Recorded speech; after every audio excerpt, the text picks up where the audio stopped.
Hi, everybody. Yeah, I know. It's a little after 5 o'clock in normal Moohead time.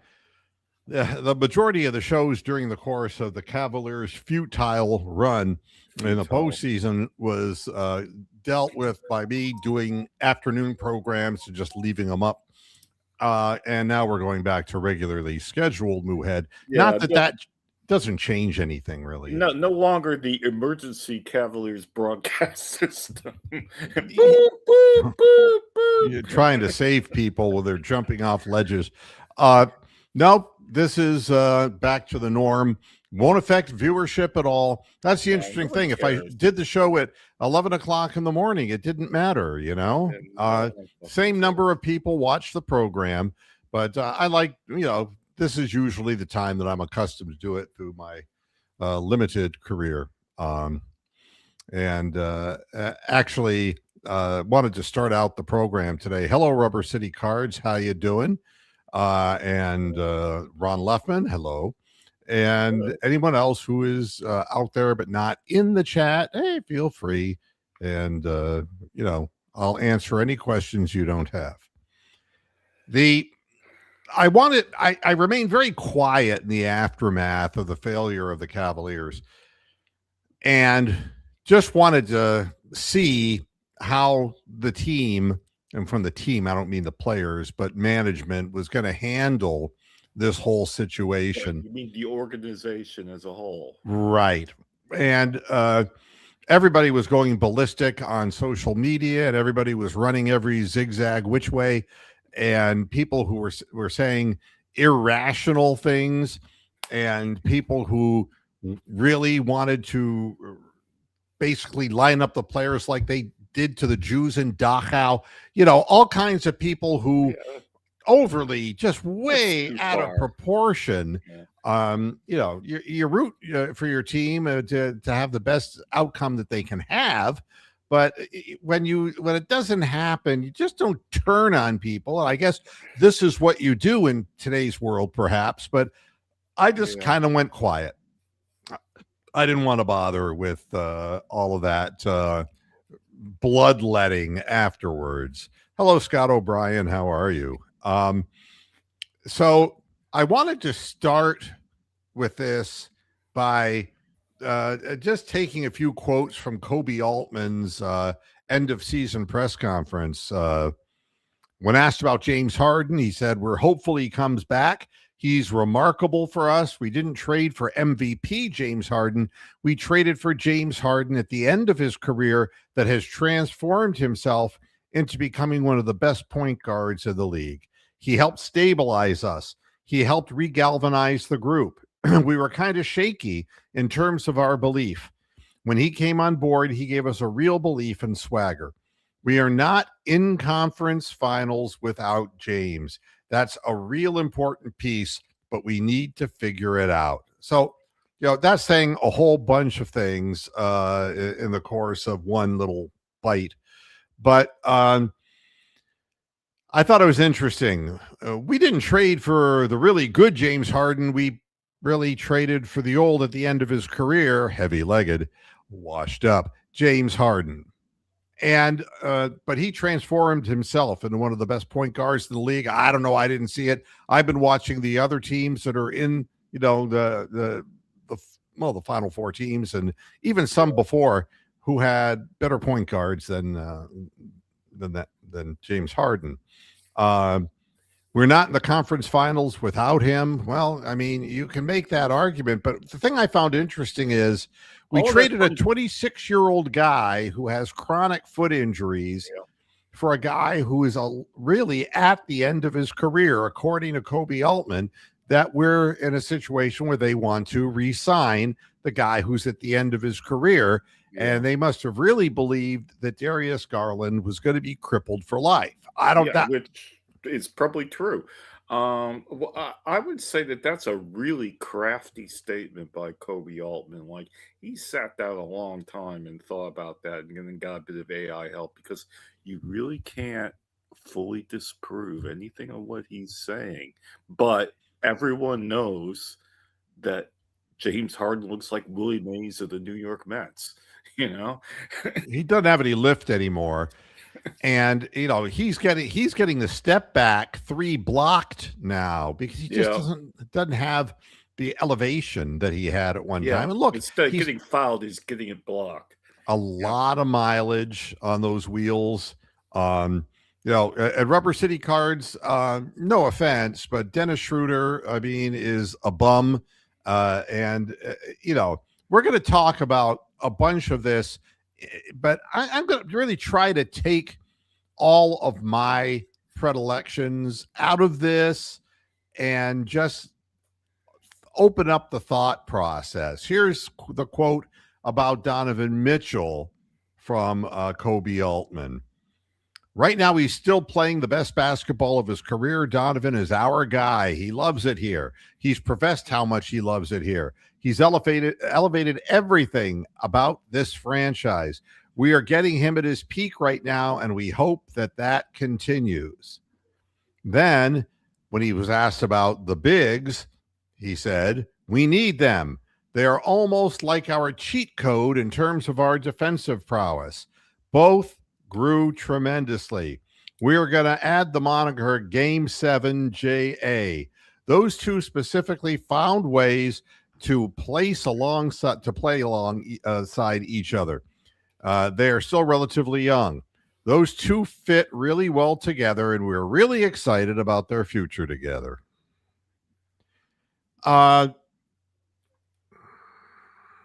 again, He stated from a basketball standpoint that he believes wholeheartedly the talent that they have in house. And, and he made a point to suggest the Cavs answered a lot of the physicality questions. He was asked about Evan Mobley's future, and he immediately shut down any and all speculations and rumors about Evan.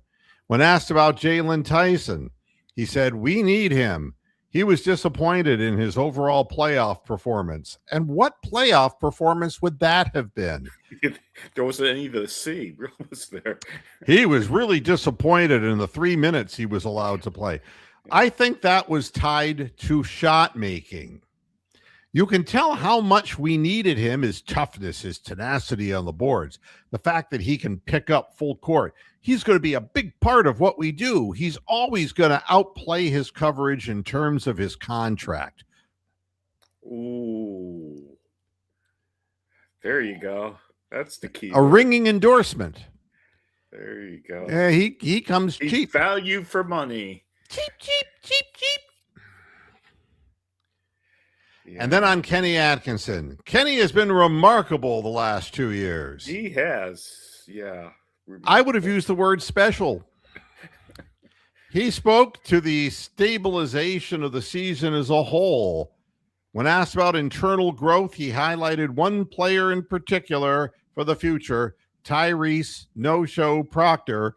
He stated, "Tyrese Proctor is going to have a big offseason for us."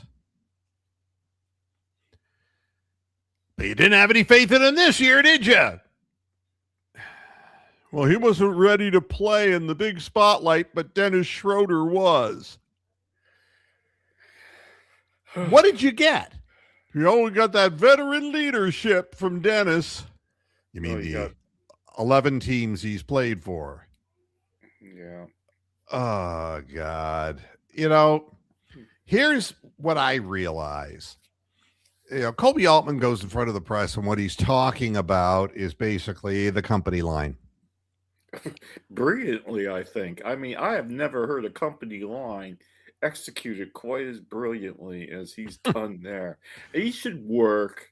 He's wasted working. He should be in fucking finance or fucking tech bros or something. He's wasted working in sports.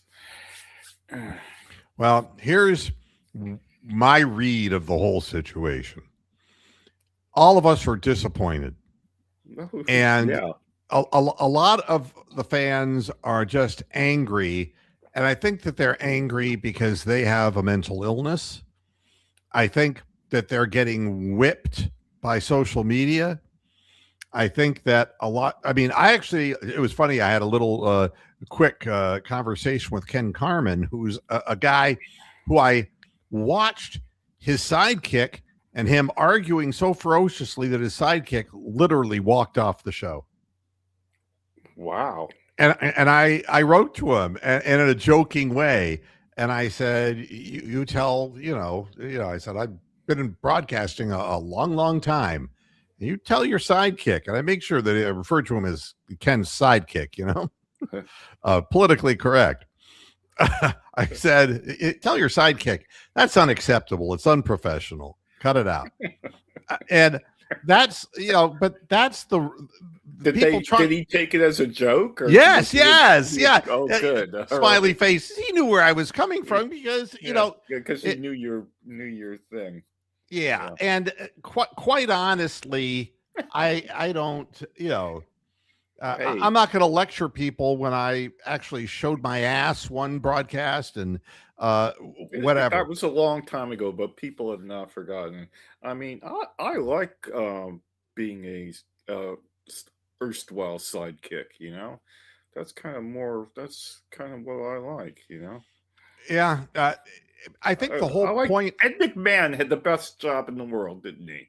He didn't have to really do anything. He just said, "Ha ha ha, that's funny, Johnny," and he got to sit next to all these beautiful babe actresses that came out and sat down and talked to Johnny Carson for 40 years.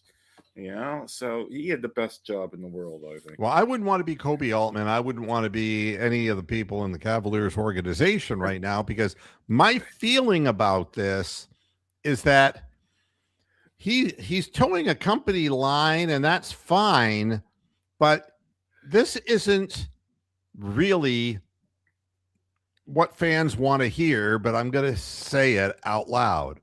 No, it's what I want to hear, because if he says the truth, then but here's the underlying truth that he's not saying, and that's that Dan Gilbert has invested a tremendous amount of money to make this team competitive, and not just this year, but last year and the year before. And the fact that he's been in the playoffs so many times, the fans, latch on to the fact that, we fail in the playoffs, but they don't talk about, we only made it to the Final Four, and they don't talk about the other 27 or whatever teams that didn't go anywhere, Correct. We went a lot farther than 28 other fucking teams, so go fuck yourselves. The owner is trying to put together the best team that he can, but it isn't so easy, and it's getting harder. And now with all kinds of rule changes that are going on, and the shift of players from Europe and all of that, everything has changed. The face of basketball has changed, and I think that Dan Gilbert, when this whole thing was all over, he took a look at what he was, and all of his people, his financial people and everything. And the conclusion he came to is it's either fish or fowl. We either got to start all over again, or we just got to try to be the best we can be for a while longer and see if we can patch some of this together. Yeah. And Dan Gilbert's not the kind of guy who's going to put a shit product on the floor. And there was no reason to bring a brand new coach in with this same core and group of players, because I think it's more about how many games they win per season compared to the Washington Wizards. And it's that kind of thing. We don't want to become one of the big cellar dwellers, because you think it's bad when we're winning the shit we take from national publications and press.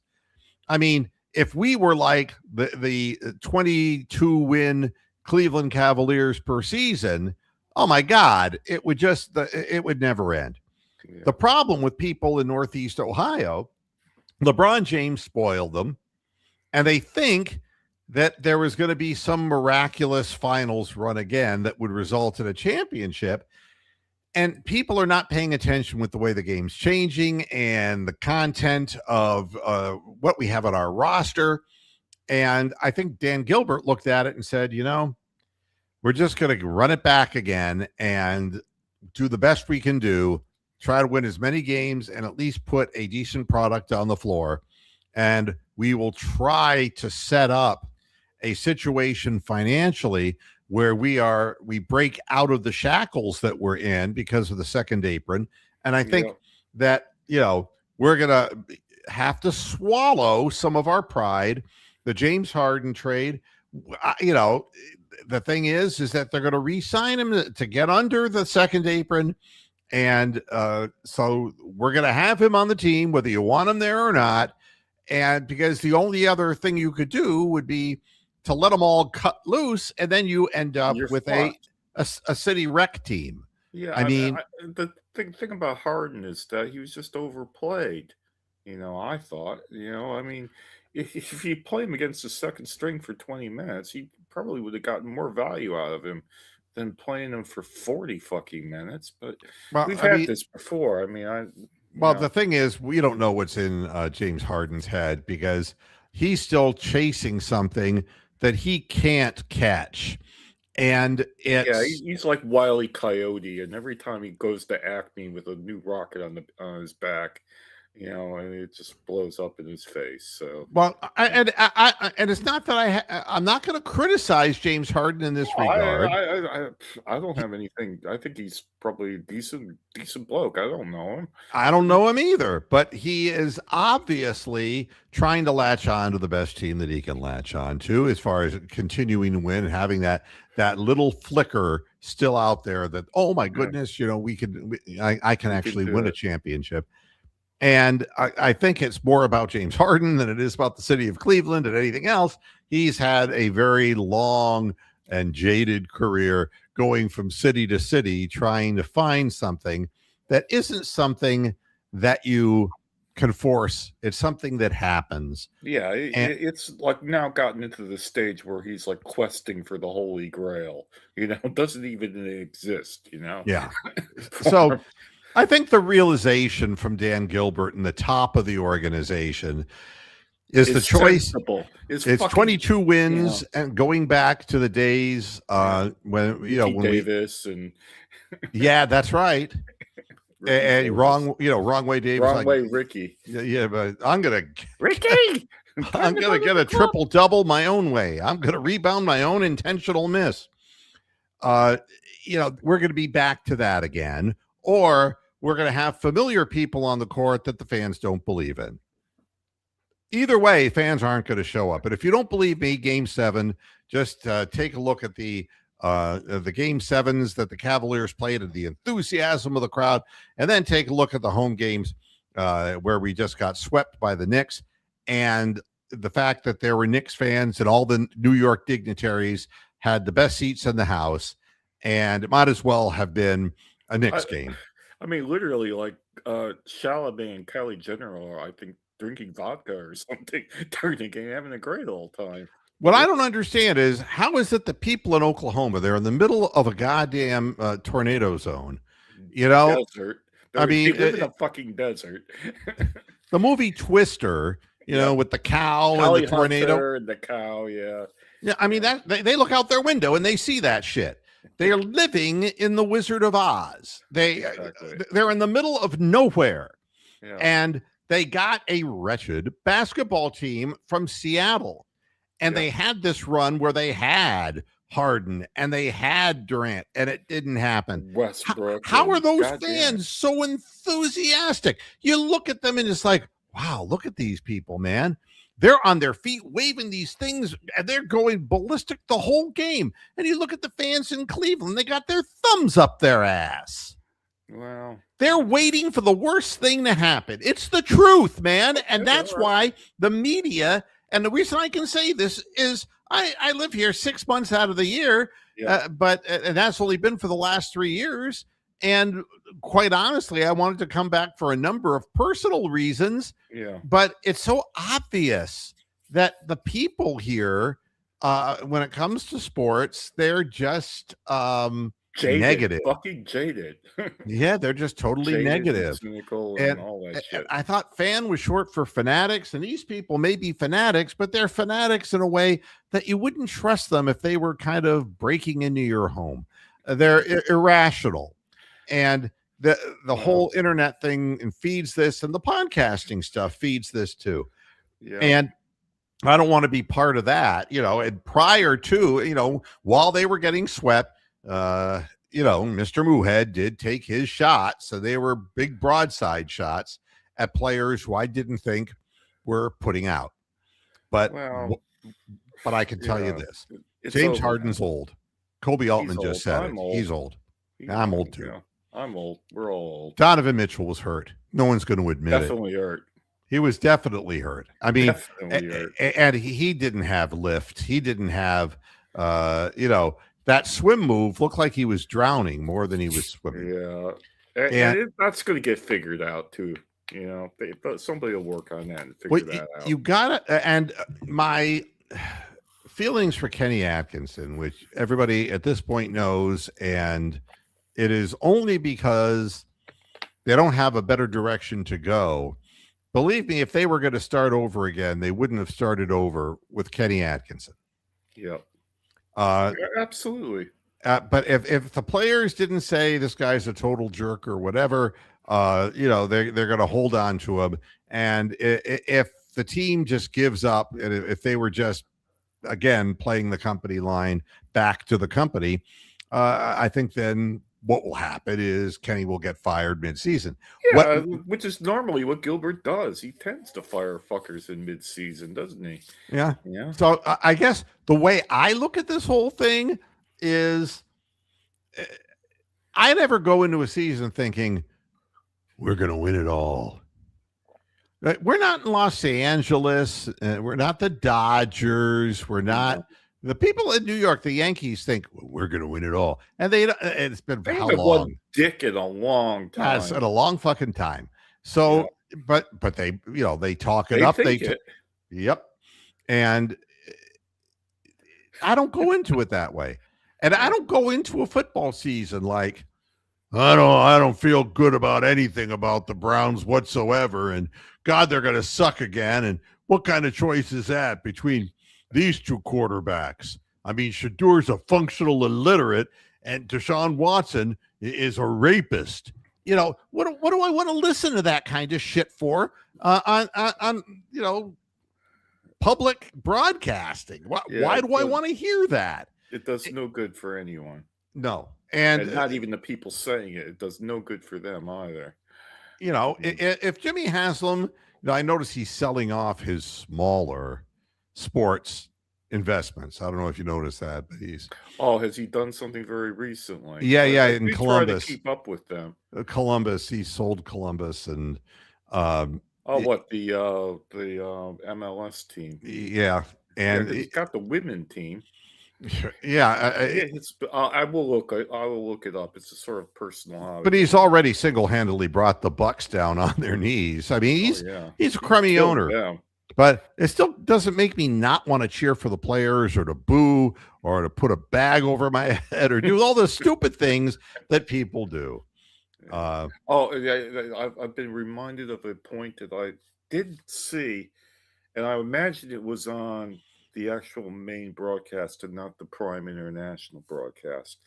But they flashed up a graphic that said the Cavaliers had something like a 211 million payroll.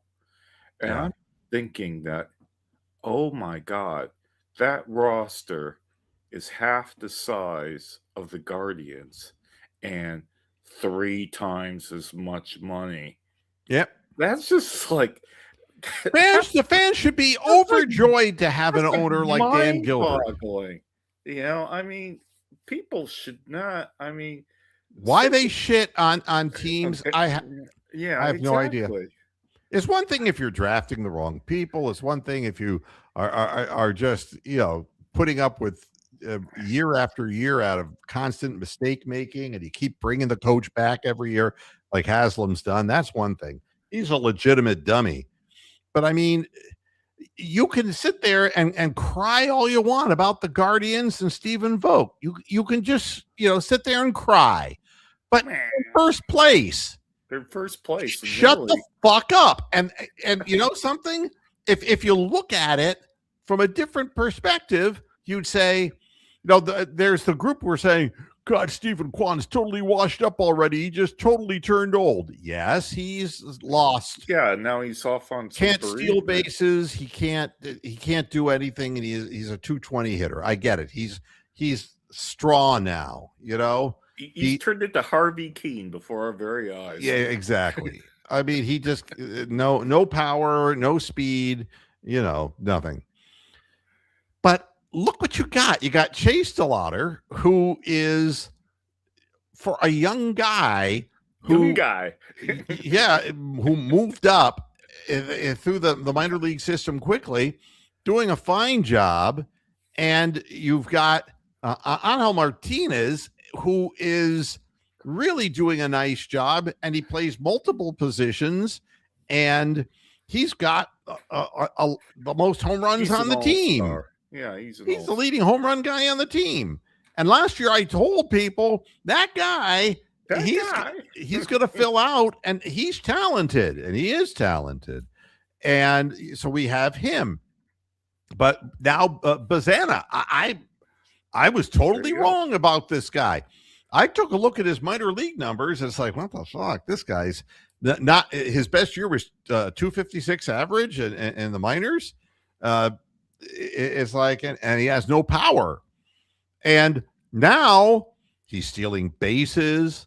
He's hitting doubles. He's stealing bases, getting the extra base off hits. He's driven balls over the wall for home runs, and he's learning how to play second base. He's not the best second baseman in the world, but these guys are young and they have a future. And you got Gavin Williams, who's become a real premier pitcher, and he's great. Yeah, so and they only have a $72 million payroll. They're never gonna. He's gone. You don't understand the way it works. I love it when they said, Kelsey is now a minority owner of the Guardians. I saw that. I didn't know. I didn't read the detail on that. Now, it's like, isn't it great to have a local Cleveland guy who's an investor? It's like, that had nothing to do with the current ownership of the Guardians. Yeah. Would you wake up, please? The Guardians are on the verge of being sold to the billionaire guy. Correct. To the hedge fund private guy. Equity guy, yeah. That's what who's and all these things are happening. If you say, Bazana kind of reminds me of, and you go back to the 1993-94 period of time when we had guys in our minor league system, and we were reading about Jim Thome, and we were reading about Albert Bell, and we were reading about Manny, and then getting Kenny Lofton in a trade, and Sandy Alomar from the Padres, and Manny Ramirez, and it's like, and then you saw these guys for the first time, and they were raw. I was at Winter Haven the last time they were at Winter Haven before they moved out to Arizona, and it was like a year after that boat tragedy, so like 1994, and that place was jumping to go to Winter Haven and for the preseason, and that's the only time I've ever been to preseason baseball. But that place, it was happening then, and I saw all those when they were kids, man. It was a great time. A lot of these younger fans who are, bothering me because I'm too old for this and too old for that. We are old. I'm smarter than they are. I've seen more. I'm way smarter than a guy who's not seen very much. I mean, now I'm not as sharp in a lot of ways as I was. Correct. 20. Yeah, you wouldn't want to play chess against these fuckers, but I mean, right. But I don't have to. But what I've seen, I'm seeing again. And when Dick Jacobs bought the Cleveland Indians, it was like, oh, who's this? And then all these things, man, it was like, we got that great new stadium, Jacobs Field. And then and the minor leagues were absolutely gutted when Jacobs bought the team. I mean, we had nobody in our farm system in Tucson and wherever the fuck we had teams at. So a lot of these things, Big Lurker, are done for tax reasons. We'll get into that Correct. as well. Why it's multiple bites Yeah. rather than one big bite, and but he, Haslam is going to be out of that picture, just like the owner of the Guardians is going to be out of the picture as well, Yeah. and it's going to happen in 2027. I don't Yeah, think I'm not sure whether Big Lurker or some of the other listeners know a lot about Nationwide Insurance, but that's nothing to do with the Nationwide Building Society here in England. They are a massive Columbus-based property and casualty insurance company, and they're Columbus through and through, and have been there for 60, 70, 80 years. So, it's not you know, hard making money yeah. when you start out at a level where you can just buy whatever you want. Well, And everything on these sports franchises all over the world has just zoofed up in value. Football teams here, even fucking Indian Premier League cricket franchises. I mean, the people um, buying these franchises today make the people who currently own the franchises look like paupers in comparison. correct. And that's just the way things have emerged. I wanted to point out something about what Dan Gilbert took a look at. European basketball, I was talking about this at the end of the last program I did, has just changed the entire essence of the NBA. The legalization of the Euro step, of course, is big. Uh, if you're young and you weren't watching the NBA in 2009, you don't know what it was Yeah. like before the Euro step. You're only allowed to take one step after completing a dribble. And so everybody kind of looked like Bob Cousy. And except faster, much faster Bob Cousy's. And Sort of taller. like, and more tanned, let's put it that way. Right. So then the NBA official rulebook changed with the Euro step and amended the rule to explicitly allow a player to take a gather step plus 2 steps to stop, pass, or shoot. So basically, they're doing a fucking bossa nova with the ball. And that's a huge part of adding offense and adding speed and coordination. Oh, it's made the game far more entertaining than it was fucking 30 No fucking question. years ago. My God. But here's the other thing, and I want to point this out because this is what I mean. And Dan Gilbert may not natively know, but he's hearing it from all of his higher ups as far as his management team. Prior to 2001, the NBA rules restricted zone defenses, mandating strict one-on-one isolations and illegal defense penalties. All right. The change is that the NBA adopted the defensive 3-second rule, which for some reason gave Jared Allen a hard on, and eliminated the illegal defense restrictions. This allowed teams to implement full-blown zone schemes. Yep. And That's great too. Here's the result. European basketball has historically been highly tactical and team-oriented with heavy usage of zone defenses. And opening up the zone altered the spacing of the NBA, forcing teams to prioritize floor spacing shooters, which is where you see the Sam Merrills, the Max Struces, the people who are, and skilled international stretch fours over traditional back to the basket post players. Yeah, exactly. We got 2 of those, folks.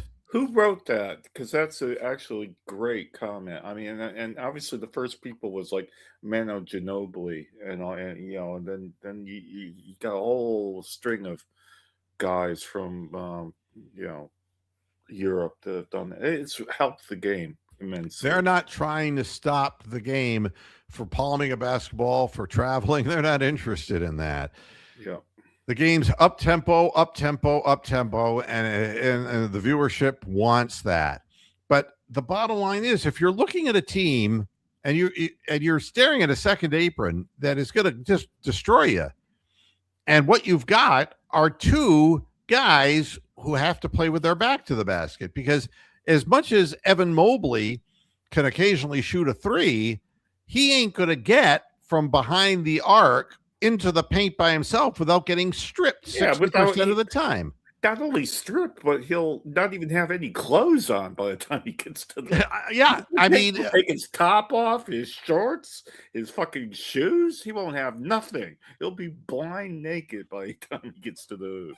We don't have stretch fours.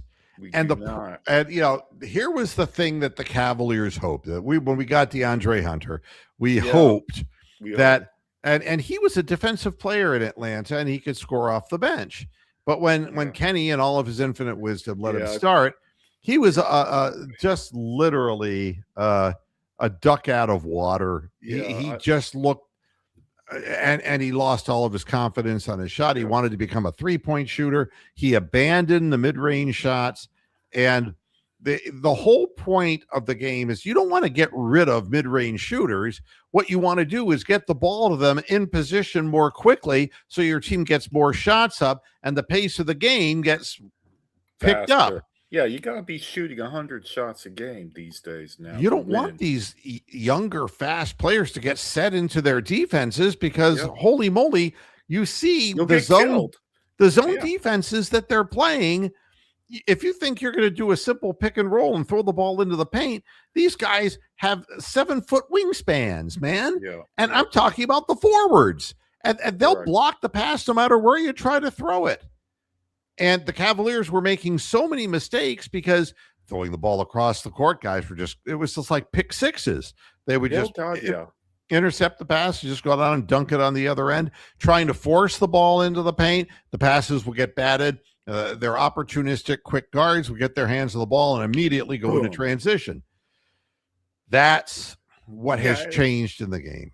And I think Dan Gilbert and Kobe Altman and Atkinson know this. I really do think they. And I do too. They don't have, and there's no way they can't say this in public. No, but with a number 29 pick, you're not going to get an athletic guy. You're not going to get somebody who's going to answer your prayers. That isn't going to happen. Yeah, unless they pull a rabbit out of the hat, and they have some. But who does that? That's the point. They looked at this and said we just got to run it back because we're not going to suddenly become this run 'em gun 'em kind of team. Well, it's going to be really interesting, the finals, because the Knicks have not played anybody that has had a great defense like either San Antonio and the speed or Oklahoma City. And that's the big difference between the Hawks, the Cavs, and the Sixers. So the Knicks are on this unprecedented streak of winning whatever 11 games or 12 games or whatever they've done since they were down 2-1 against the Hawks. That's less about the Knicks than it is about the weaknesses. I mean, take a look at JB Bickerstaff because we know him real well in Cleveland. We know him. And does it surprise you that Duran was completely neutralized? Yeah, because he can't handle the ball and he's slow. He's lumbering. Yeah, exactly. He's not a modern day NBA. How he made the third team is solely based on people looking at stats and not looking at him. And take a look at Tobias Harris. The guy's 33 years old. Yeah. And by the end of the series, he disappeared completely. He was dead. Yeah. He was dead. He's old. His legs are shot.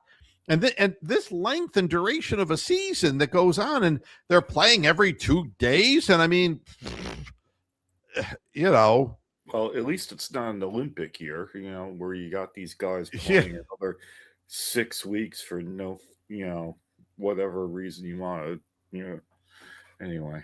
Well, so Dan Gilbert gets it. The only people who don't get it at this point are the fucking fans. The fucking fans. You guys are idiots. And Go yes, fuck yourselves. The fans are being idiotic about this because a lot of them are too young to remember what it was like to have to deal with Cavaliers teams with Samardo Samuels, players like that.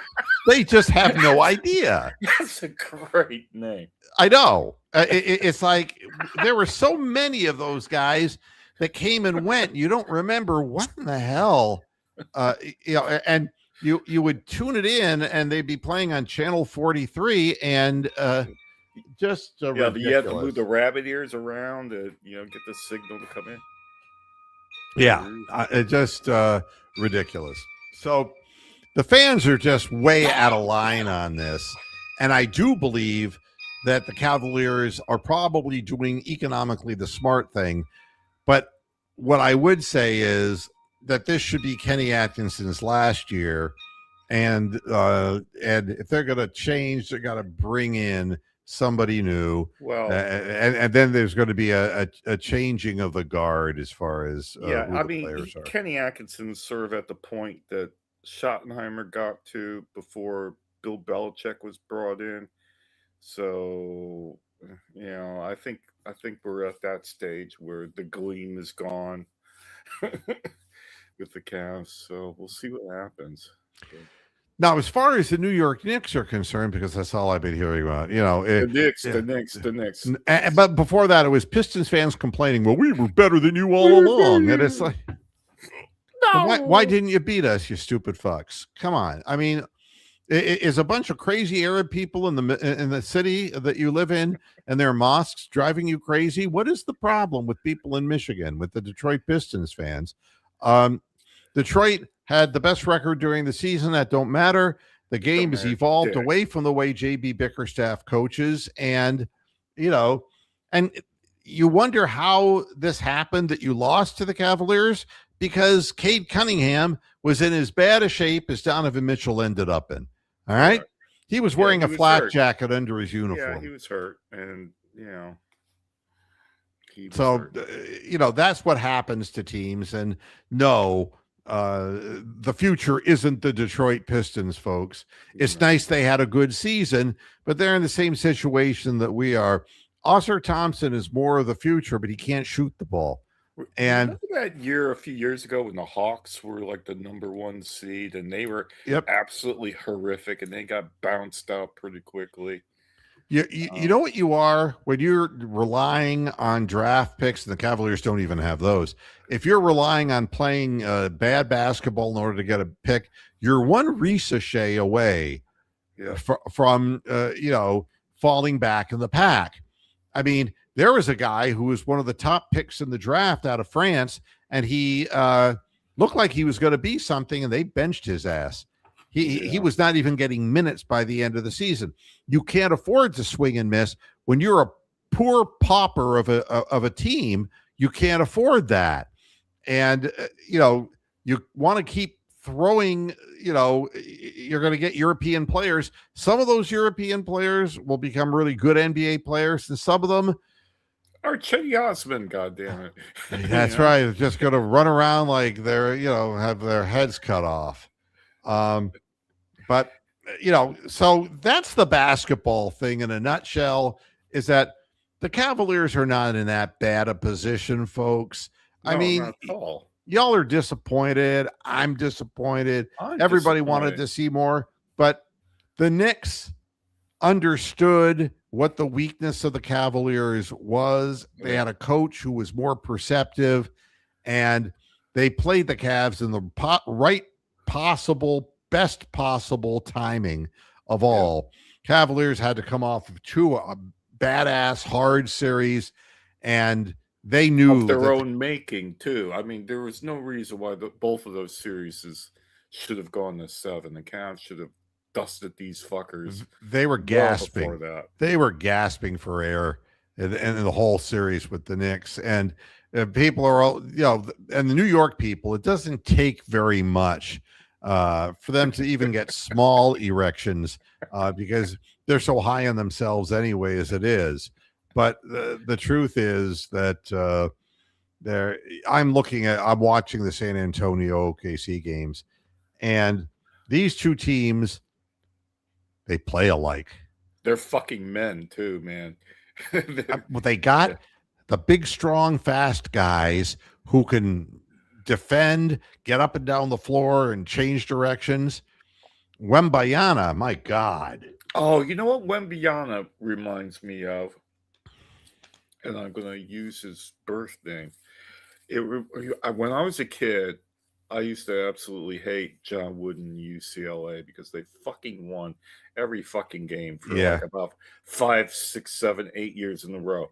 But when Lou Alcindor was with UCLA and they had to change the rules against dunking so that so that he was no. I mean, Wembayana is like the second coming of Kareem Abdul-Jabbar as far as this league's going, I think. Yeah, except he can bring the ball up the floor and shoot He it can from bring the buck, 28, yeah, 30 feet out and knock and, down. And his form is and play perfect. defense and play defense too. He's going to get nothing but better from the perimeter because Exactly. he has good mechanics. And the thing that made Kareem Abdul-Jabbar so effective in the NBA, and they don't talk about this, his height was a big thing.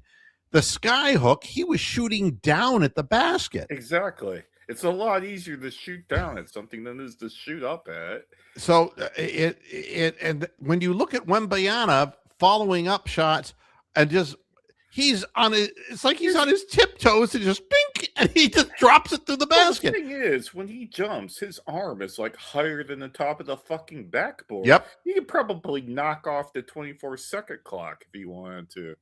Jesus tits, you know? Yeah, and it's having a guy like that and surrounding him with some guys who are like Castle and guys who are perimeter shooters. Yeah, they managed to get on without Vassell Fox too. You know, their main guy, one of their main guys, has been hurt. It was horrible last night. You know. But Anyway. this is, the way the NBA is played now. And if you believe that in a legitimate 7-game series that the New York Knicks are going to lose are going to win or beat one of those two teams, then the league would have to so fix the thing that people would be turning their television sets off because Jalen Brunson is going to look like a cocksucking snail. I'm dead serious. He's going to look so slow. You've already seen Mitchell Robinson. He was saying to the press, earlier in the week, he was saying, I'm having some emotional, mental issues that I'm trying to deal with. And now it comes out he's broken his pinky finger. And but now he's going to miss the series. And then it's like, no, he's going to play. It's like Mitchell Robinson is of no fucking value against the Spurs or, do you think that Mitchell Robinson would make a goddamn bit of difference if he's going up against Wembanyama? Do you think? No. I mean, no. And he ain't Hartenstein, for God's sakes. And do you think that Karl Anthony Towns, he moves like a moving van compared? No. So you're seeing the finals in the Western Conference Finals. That's where the finals are. Right. Could I make a comment? Sure. It's total speculation, bullshit speculation. And it's obviously bullshit. But could it be that the media, and because a lot of them are in New York and very famous, Stephen A. Smith and all that, they're really hyping the Knicks up just so that people fucking bet on them? Look, I saw something on the ESPN post-game show after Game 4 we got blown out. And it was Shaq and whoever it is. Charlie and Kenny the Jet and the bald white guy. With their arms around each other doing a line dance, singing New York, New York. Yeah. How does that look? It's not very even professional. Well, I mean, they're like a comedy. They have their shtick, obviously. You know that. You have your shtick. You know. What their shtick is to suck the dick of the Big Apple. Yeah, exactly. That really is. They wanted it from the beginning. They got it, and they fucking celebrated. Couldn't they celebrate off the air? I mean, whatever happened, and I'll tell you, the whole heart of this, people are saying horrible things about people. And in that post-game show, They were saying horrible things about Evan Mobley, horrible things about Donovan Mitchell and James Harden. Now they're losers, they're quitters, that they're No. washed up, that they're this, that they're that. And and then I'm on social media and I'm watching politicians calling each other, pedophiles without any specific information about it. I'm seeing people referring to one another as, oh my God, Yeah. idiots, morons, disgusting people. I mean, there is hatred and vitriol running. And maybe these are the people who feed off of, those three jerk offs doing a little kicking dance, the Rockette routine, singing New York, New York. Because once New York loses, they'll jump on and say, well, same old Knicks. Yeah. See you next year. Yeah, they got the narrative already written for that. Yes, it's already written. The New York Knicks. I mean, do you really think that the players who created this crushing of the Cavaliers are going to continue shooting 60 to 70% from the floor? No, because like I said, they're playing against a real defense now. These guys are going to be glued to them. They try to put the ball down on the ground to get to their favorite spots. Yeah. Be stolen from them. It's going to be yoink. You're going to be able to use that every time you bring the ball. Yoink. Down. Do you think Josh Hart is going to have big games? And who is the guy? Bridges. Do you think Bridges is going to shoot 69%? No. The only 69 he'll be doing. Yeah. And to finish out the show, it's bad enough to have to go through all of this with the Cavaliers. I'm personally grateful I was watching basketball later into the year than all but 4 fan bases or 3 other fan bases. And I got my money's worth out of the run for the Cavaliers and how well they did and the disappointing ending. I'm happy I was there instead of just sitting at home watching something that I really didn't give a flying fuck about because my team didn't even get to go to the dance. And I'm happy if the Browns make the playoffs. I don't know. Super Bowl is beyond my wildest dreams. I just hope it's like, I hope I get a little extra value here. Let's play some important postseason games. Yeah, a home playoff game would be amazing. Yeah, I mean, that's what you kind of live for, at least I do as a fan, is that, I want to see improvement and I want to be able to say, gosh, it isn't so bad being a Cleveland sports fan because we made it this far and look at all the other teams that didn't. Correct. So, the Browns, right now, it's crazy. You got reporters who are, now it's that Deshaun Watson is the starting quarterback of the Cleveland Browns, right? And I want to tell every single Browns fan, because the majority of people who watch this program really are Browns fans first and foremost. Absolutely. Yeah. That Deshaun Watson should be, at this point in time, the starting quarterback. And here's why. He's played in more offensive schemes in the NFL than Shedeur has.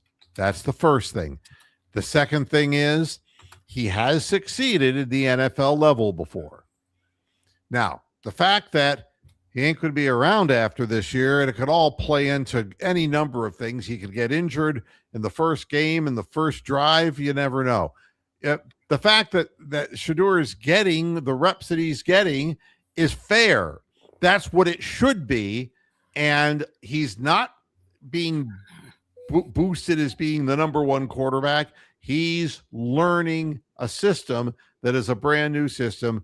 And Deshaun has just more years under his belt and has gone through these changes before in the past.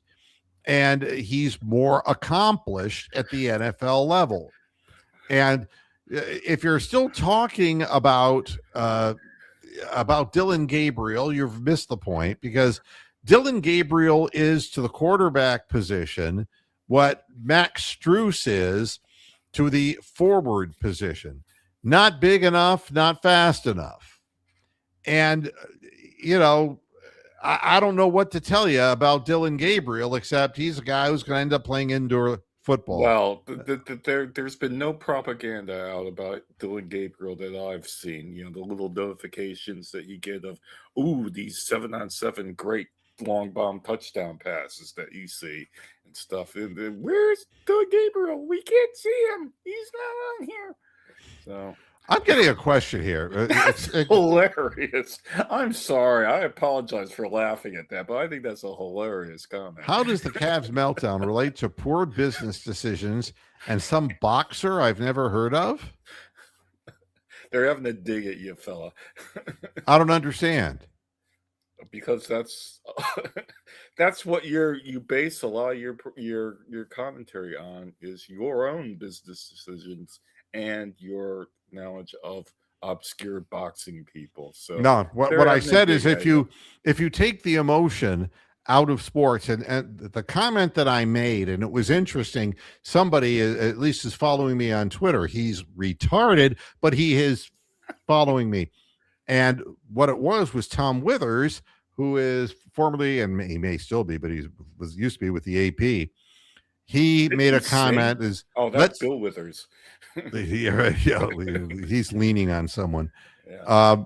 Lean on me. He wrote something on Twitter that said, let's take the emotion out of this and about the Cavaliers and blah, blah, blah, blah, blah, blah, blah. And my comment was, if you take the emotion out of sports, you're missing the biggest single ingredient. And the comment that I made, Andrew, you fucking retard, was that if you didn't think that adrenaline and the moment and emotion didn't drive Dave Waddle across the finish line first and blow by two Kenyans in the Olympics to get the gold medal, or if you didn't think that Buster Douglas's mother dying didn't inspire him to go into the ring against an emotionless Mike Tyson, who was on medication, and knock his ass out in Japan, you think that the 1980 hockey team against the Soviet Union,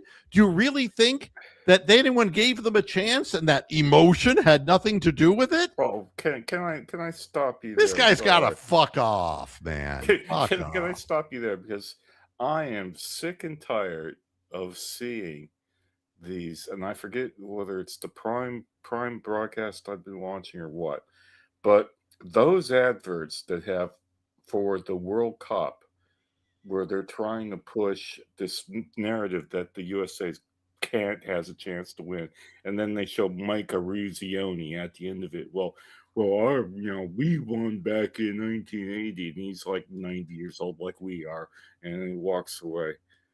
Oh, I find those really kind of annoying. I'm sorry, but the emotion is what makes the game. And I don't know what Andrew's even trying to get, what he's saying. I don't even understand it. He's not explaining himself, except that he's not a regard. And he just proved that. Never mind. There you go. Yeah. So emotion is a big part of sports. And Kenny Atkinson saying that analytically we won 2 of the first 3 games. Oh, I don't want to hear that shit. Can we not mention that ever? I don't want to hear that shit. Nobody wants to hear that shit. Let's not even go there. That's like, when you have this awful cringe moment at a family gathering and somebody says something absolutely egregious. You just don't ever want to bring it up again. Let's let Kenny have that and never talk about it. Live with that the rest of his life. I mean, he's got to live with that comment. I mean, he's in full Marty Schottenheimer on the hot seat now. I think he's medicated and he's seeing gleams. Yeah, I really, I think we both said that at the same time. So, my God. I hope he stays fit. I mean, how many of the Cavs coaches have been deathly ill during their time of coaching the Cavaliers? I mean, Tyronn Lue, the classic example. But as far as the Browns, to finish this thought, Deshaun Watson should be in position, like, he should be in that position. He's the experienced one. And half the fan base doesn't like him because he did some stupid things with women and he did it in a stupid way and he got busted. All right. And the other guy, Shadur, hasn't yet proven he can do it in the NFL, and he's learning the second system in 2 years, and he drives his car over 100 miles an hour on Interstate 71. He's not, this shouldn't be a big question. Let's put it that way. The theme of 50% of my programs is simple. Sports is not about analytics 100%. And you can make numbers dance on a sheet. That's what accountants do to make businesses appear more profitable than they are. It's just that I'm speaking a language that, and I'm sure you're a younger fella, Andrew, and I Oh, he's trying to get under your skin, man. no, no, I just believe that we don't talk about certain things in sports programs on the internet.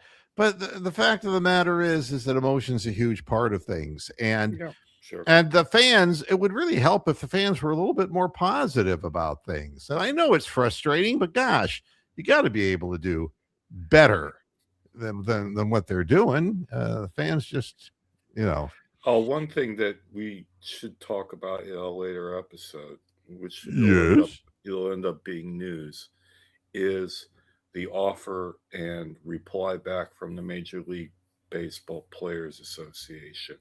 There is going to be an almighty lockout when this final agreement comes to an end. And I, for one, am all for it. You know, the this shit with baseball and American sports needs sorting out once and for all, and this is the mechanism that'll sort it out. Well, And we talk about that in depth at some point in the near future. the owners realize the real money in baseball is the natural appreciation of the franchises Exactly. themselves and the broadcast rights to show the Exactly. games. And they going back in time, it's like this is like going back into a time machine when the only people who could make six figures over $100,000 were the Hank Aaron's Joe DiMaggio's. Yep. yeah. The people who were the creme de la creme big names in the game, and the rest of the people were struggling to make $40,000. Oh, people were painting houses in the off season, or putting up Absolutely. aluminum siding, or working fucking insurance, or most famously working as local beer distributors. God And damn it! what the owners did is they said, well, we're going to get a situation where we're going to destroy, there's going to be no cap whatsoever. And, let the Dodgers and the Yankees and the Mets and let these billionaire guys buy up all these franchises. And the last 10 World Series winners will be amongst that small percentage of the baseball owners who have the unlimited, unbridled ability to spend as much money on players as they can. Well, one thing about the owner's proposal of the floor and the salary cap level for teams that I will point out now that I've not seen anybody say this yet. So I want to be the first one to get this out there is that if they set that salary cap ceiling too low, you know what could actually possibly happen? You could get players like Otani and Judge and all these people that would maybe be forced to take a pay cut to end up going to some new league based in East Asia with these Japanese, Chinese, Korean millionaires and have a new super league that actually takes the star players out of MLB and puts them over there. And no one, I have not read anybody saying that, but that is feasible because that has happened in other sports. So you heard it here first. So yeah, I look at it and I say, I remember the old days. I remember Andy Messersmith and the free agency thing when it was back in '73. I remember 1994 when they went on strike. I remember, and now the owners are changing their tunes and they're saying that they don't want to spend that much money. The wealthy people have gotten their hands on the franchises now, and now they're not going to go bidding for players like they were before, and they're happy Jimmy Haslaming They're a their way club. through life, Yeah, and just valuation, and that's what everything is in an investment oriented world is, and it's speculatory, and they have an unbridled source of income. correct. Uh, Well, did you? so If you have not read the reply from the interim executive director of the Major League Baseball Players Association, I have a copy of it. Please do. It's well worth reading. And yeah, they replied back and said, "Go fuck yourselves," basically to the owners. So, in a nutshell, so yeah, this is going to be wild. it's definitely going to again change the face of the sport, and somehow I just don't think it's about winning anymore. Somehow I just think It's it's about not. It's valuation of teams. But yeah. whatever. The big thing that you said was that the appreciation of these franchises, when you can buy a shit tin pot Major League Soccer franchise in some shit tin pot city and end up having it appreciate by 500%, that you can sell part of it on for 4 times of what you paid for the whole thing originally. The world's fucked. It really is, man. It's being sold off like real estate or like anything else, and the Private fans. equity will ruin everything. Well, I mean, If and you it's let it. always starting. The Orlando Magic, they fired Jamal Mosley at the end of the season, Yep. and they've hired the Spurs assistant coach Sweeney as their Right. head coach. So, uh, you know, monkey see, monkey do. And so, if you're the Orlando Magic, and we've just got to make that next big step up. Well, Yeah. then maybe Suggs is not the guy with his 30% 3-point shooting, and that Sweeney is not going to get him to shoot 40% from 3-point range. You got to have better players, perhaps. The Magic collapsed in the playoffs completely. Oh, they should have won that series. And when they ran and did their thing, the Pistons were helpless. But Yeah. they just ran out of gas. Wagner got hurt, and Jamal Yeah. Mosley didn't exactly wow anybody with Yeah. his Well, strategic. even fucking the Thunder last night had a -20 run against them. You know, it Yep, can happen to literally every fucking team now. you're not reading about It that, seems. but that's Yeah, exactly what happened. they should advertise that, because I was fucking watching that at 3:30 in the morning, and where is that on the NBA main site of 20-0 run by Thunder in game that they could have won to go on and have 2 days extra of rest? Yep, that's right. That's right, but it's the same thing. Why? Let's ask Andy Rooney. Why is it that that's not being talked about? Well, I Why think is we it? know. I mean, because they're just going to hype up the final no matter what. And that any team, in the way that the yin and yang and the swings go in this sport today, there's going to be lots of that back and forth kind of stuff. And it does make for an entertaining game. And it makes fans believe, except in Cleveland, it makes fans believe that they're still in the game. Even if they're down 14 points, I can get an 18-0 run and we could be back in the lead. Yeah, you can still get that Mike Eruzione, "Do you believe in miracles" moment. Yes. That's right. So Sweeney spent the season as San Antonio's lead assistant. San Antonio loses him. And so does that mean he's going to be a great coach? No. Has he been touched by Jesus? Maybe. I mean, Maybe. maybe he Haven't did. we Maybe all he been? touched Popovich. Maybe he touched him. And so he's a genius now. I don't know. No. but obviously the Orlando Magic are willing to take a chance. Oh my God. Then, if you think it's bad being a Browns fan, put yourself in the shoes of Steeler fans. All right. And, if you want to put yourself into the shoes of a Steeler fan, you might end up with Andrew here in the chat room because your you'll IQ definitely have a will. lot of Yeah. boogers to pick out your nose. Yeah.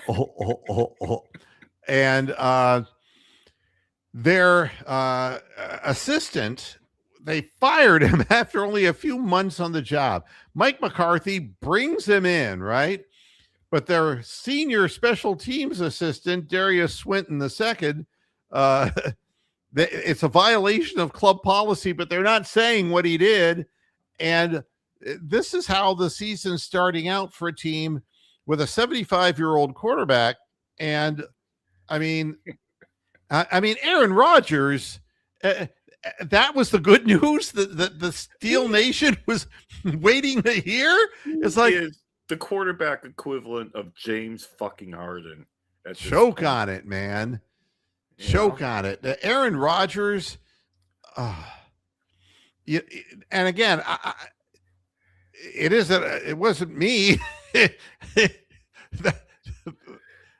That's Dan Gilbert. And the answer is none of the coaches really resonated because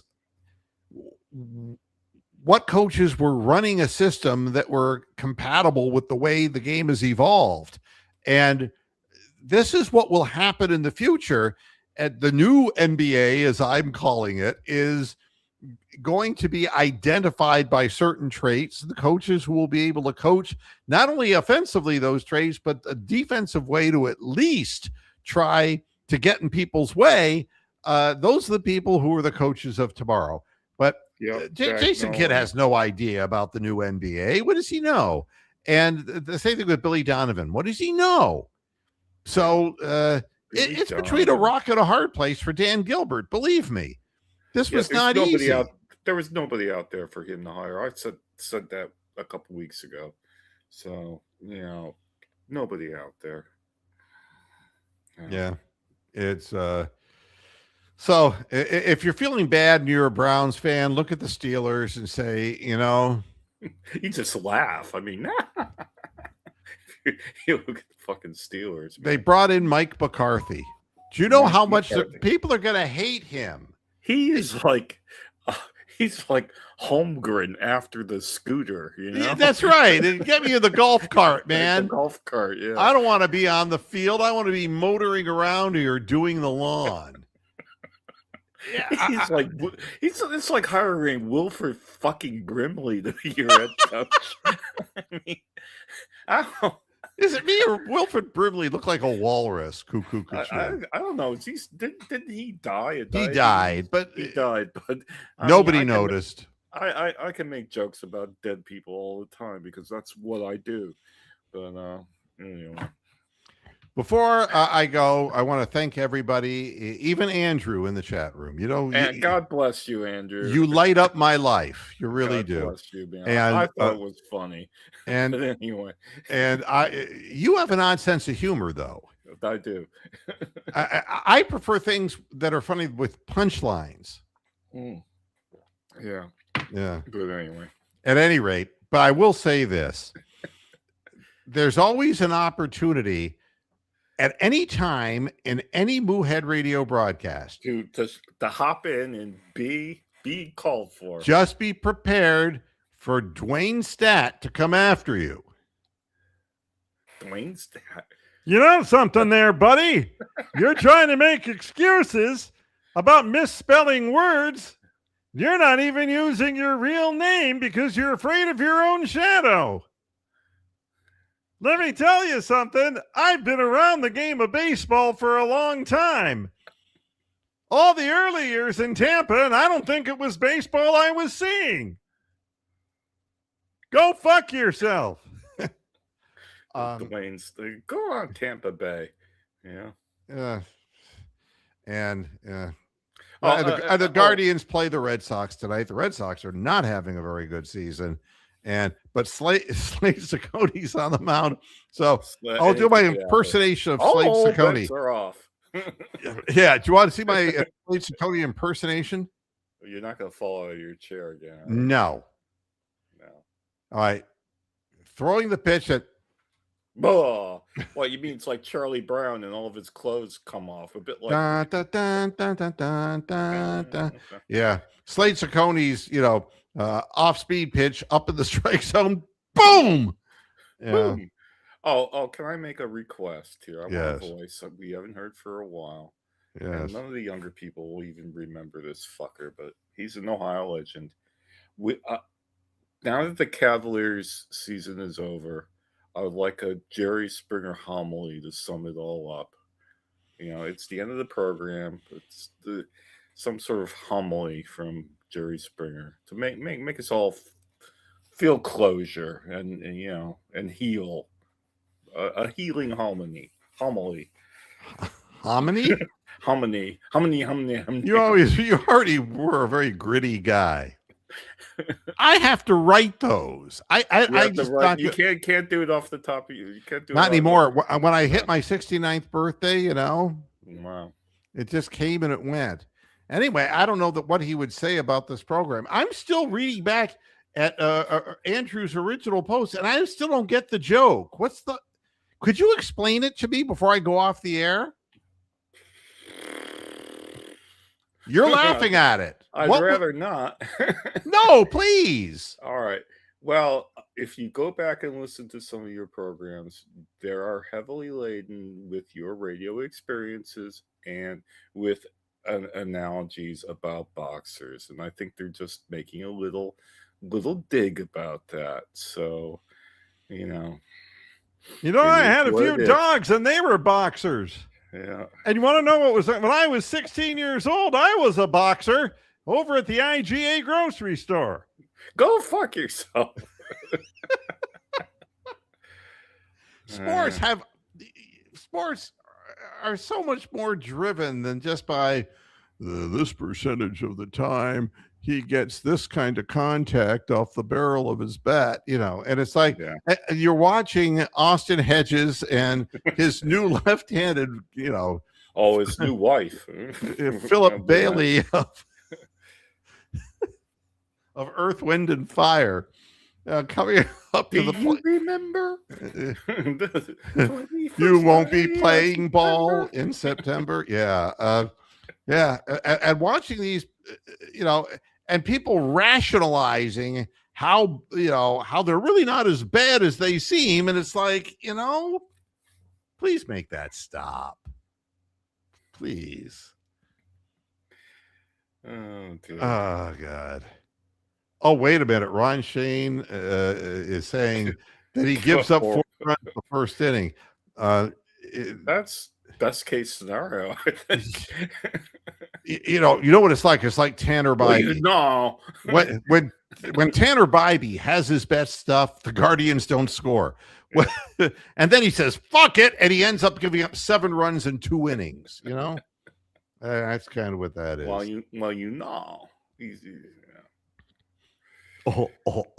Thanks, everybody, for tuning in to this edition of Moohead Radio. Hey, and I'm going to be back again on Monday. Whether you like it or not, you're going to be back again. I'm going to be here. There's nothing you can do about it, And if you want to be critical of anybody that participates in the program, go right ahead, because you'll just get a go fuck yourselves. Hey, Andrew, do you know who Howard Cosell was?